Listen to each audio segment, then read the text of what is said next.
Her laugh didn't echo in the hall. It sliced. High ceilings, crystal chandeliers, dozens of eyes. But only one voice that mattered. "You'll never be successful like me," she said, just loud enough to cut through the string quartet. And then she clinked her glass. A toast to her parents' anniversary, to her latest promotion, to her spotless image. Perfect daughter, perfect wife, perfect lie. I stood beside her, smiling. A soft, mechanical twitch at the corner of my mouth. That's all I allowed. She didn't notice. None of them did. The room applauded her speech. I stared at the reflection in my wine glass and said it under my breath. "Wanna bet?" I slipped my hand into my jacket pocket, found the number, tapped it. 1 ring. 2. The voice on the other end was dry and professional. I gave the green light. And in that moment, something shifted inside me. Not rage, not revenge, something colder, cleaner, a decision. It wasn't always like this.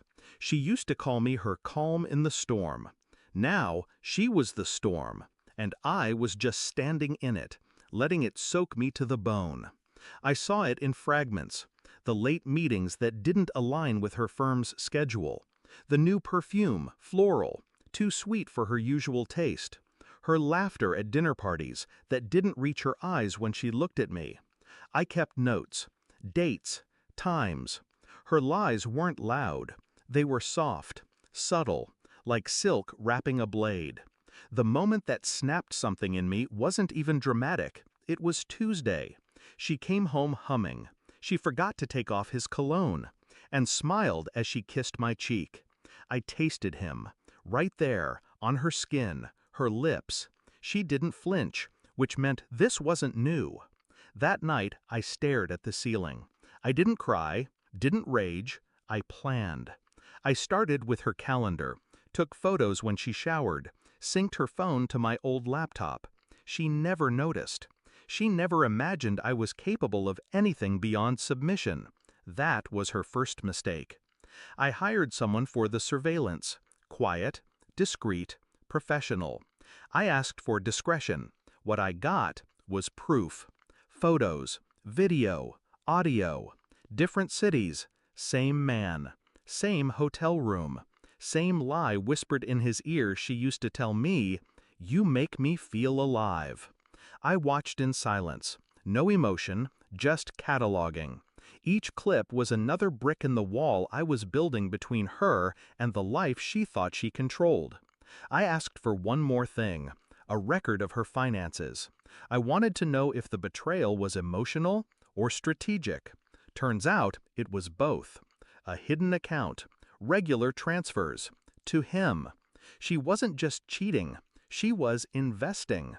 The report arrived in a black envelope. No logo, just my name. I opened it in my office. 1 page. Everything I needed, in language that left no room for doubt. I walked into the kitchen. She was making coffee. Casual, carefree. I placed the envelope on the counter, said nothing, just looked at her. She opened it, eyes scanning quickly. Expecting, what?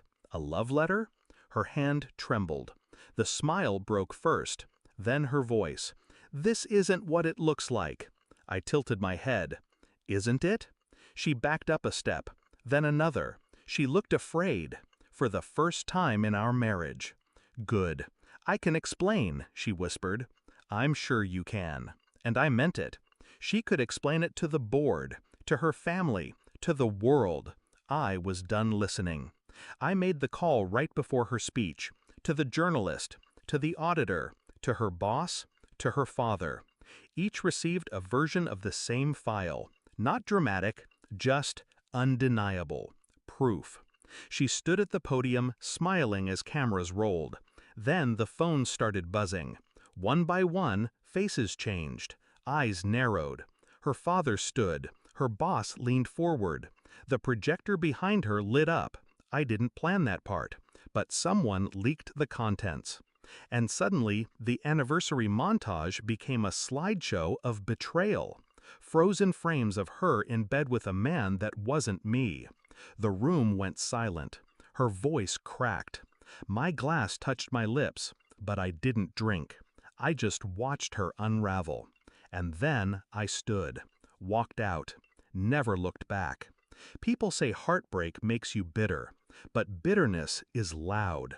This was silence, crisp, clean, absolute. She tried to call. I changed my number. She sent letters.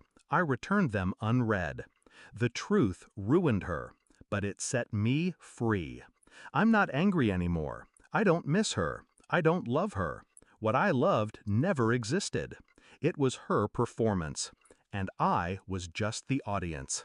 Not anymore. Now, I write my own script. No applause needed. Just this. Silence.